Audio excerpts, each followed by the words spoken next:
Taurus, welcome to your weekly Sidereal Astrology forecast. This is for March 14th through the 20th of 2016. I'm Athen, and this is for Sidereal. If you are new to the channel, be sure to check out the link down below because the signs are different.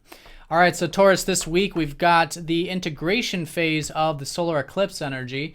Essentially, last week we had that solar eclipse right on the cusp between your 10th house of legacy and career and your 11th house of things larger than self.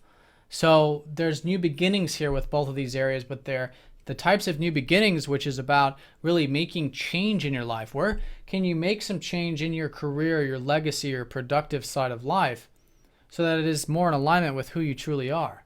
And also, where can you change your ideals and maybe anything involving groups or community things that you're a part of so that you can have more peace and presence in them, more relaxation in them. And that's that Pisces in your 11th and Aquarius in that 10th.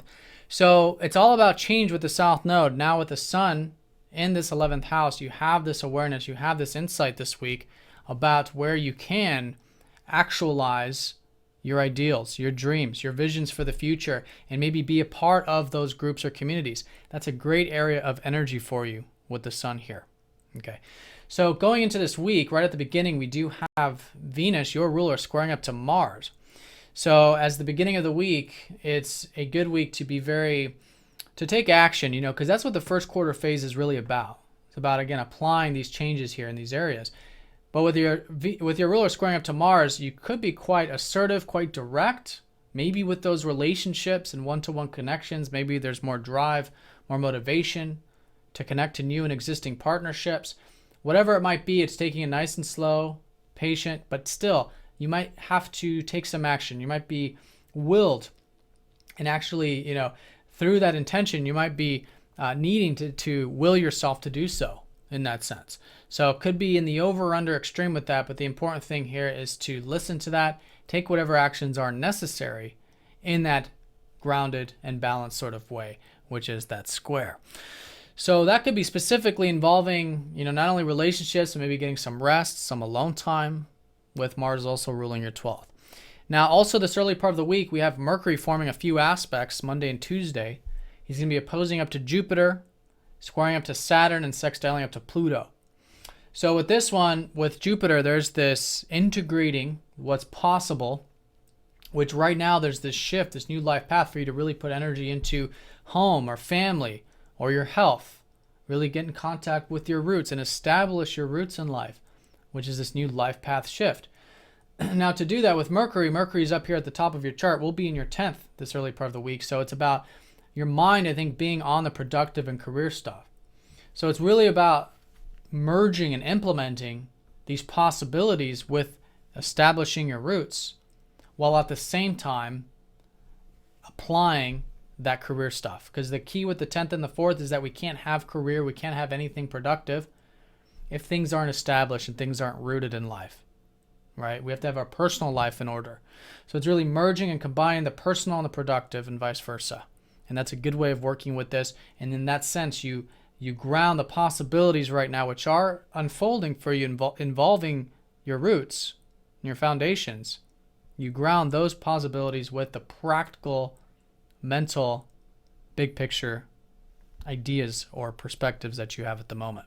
Okay, now Saturn's right here in the middle saying, okay, look, but this all has to be grounded, especially with relationships. Maybe there's patience, maybe there's maturity, maybe there's this long-term perspective that really needs to be taken into account with your one-to-one connections.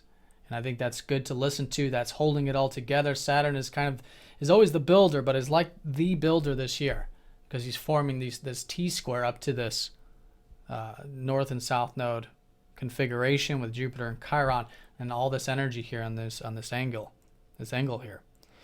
So patience, groundedness, all of that very important this early part of the week. But here, this part also sextiles up to Pluto, and Pluto is all about change. And I think there is a willingness to change this early part of the week. So listening to that can be very supportive.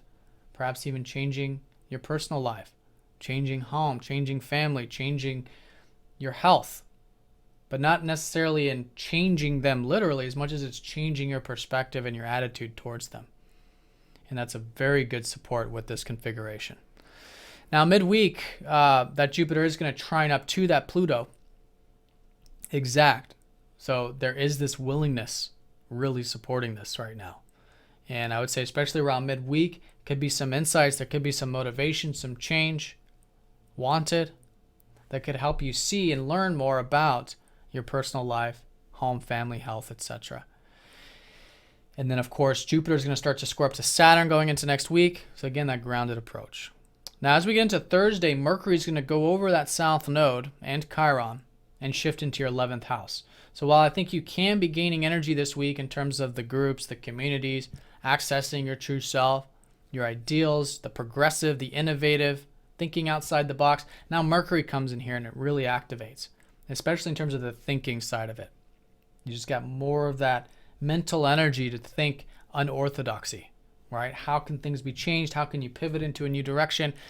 How can you connect with maybe friends, group, community? And all of that can be quite enjoyable, right? The synergy of it, the mental communication, the exchanges, the daily stuff with it, and even express yourself through there as well. Now, that's going to be that shift. And with the south node here, finishing up in your 11th house, it's accepting where there might need to be some change with your perspective on those group, community, or big picture things in that sense. So it's a good time later, middle to later part of the week to really dive deep, to go within and see where some of these old unconscious patterning perspectives can change with this. Now, to top off the week on Sunday, your ruler is going to go over Neptune, which is significant. This is important. So you guys are going through what happens once a year is this conjunction of really getting in touch with your compassionate, your sensitive, your unconditional side. And this is all in your 10th house. So you can be enjoying your career, maybe meeting people through your career right now at the moment, or whatever your productive pursuits are. And this is suggesting that there is this connection now and this insight about what really matters to you there, how you can give, how you can contribute, how you can really access your true spirit, your true soul, which is that compassionate giving nature through your work, through your career. Okay, and for some of you it might be a new shift. Some of you might be understanding, the importance of rest, relaxation, that spiritual time out. Maybe some of you even changing your routine so that you do have more of that peace in your life, since Venus also does rule your 6th house.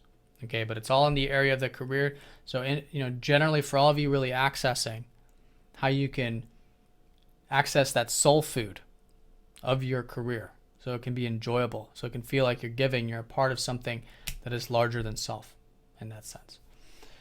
All right, Taurus, so I hope you guys have an excellent week. Thanks for watching, and I'll see you all next week.